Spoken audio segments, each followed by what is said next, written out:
পুরুলিয়া আসলে অবশ্যই এই পুরুলিয়া গোরক্ষিণী সভা গোশালা অবশ্যই দর্শনে আসবেন।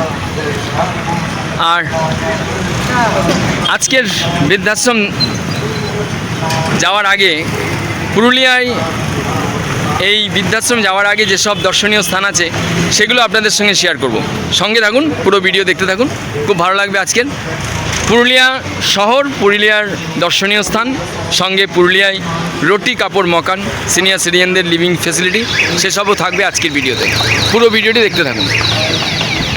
বৃন্দাবন দেখেছি, বৃন্দাবনের গোশালা দেখেছি, কিন্তু পুরুলিয়ার শহরের মধ্যে এরকম গোশালা যেখানে 350 গোমাতা আছে, খুব ভালো লাগবে।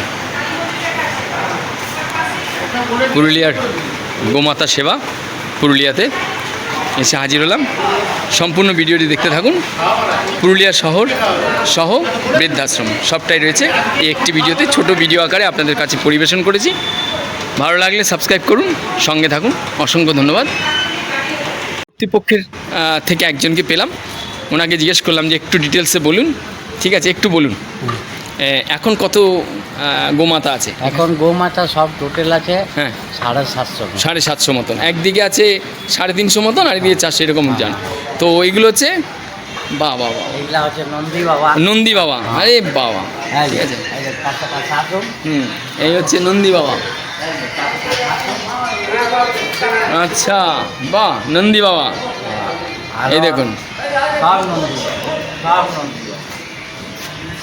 আচ্ছা, এই যে নন্দী বাবা, উনি বিশ্রাম নিচ্ছেন, ডিস্টার্ব করা যাবে না।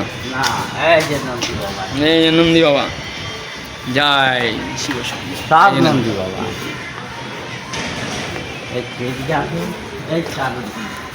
গোমাতা সেবা চলছে পশ্চিমবঙ্গে, পুরুলিয়ার মূল শহরে আজকে এসে হাজির হয়েছি।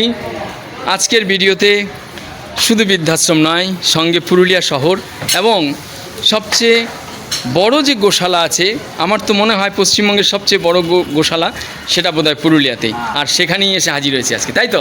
হ্যাঁ, পশ্চিমবঙ্গের সবচেয়ে বড় গোশালা। ঠিক আছে, এই নন্দী বাবা, আরেক নন্দী বাবার সঙ্গে পরিচয় হলো। বাহ, চমৎকার।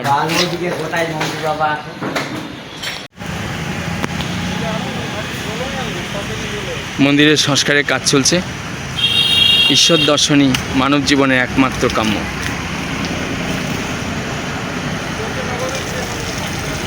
বেশ সুন্দর ভেতরের পরিবেশ।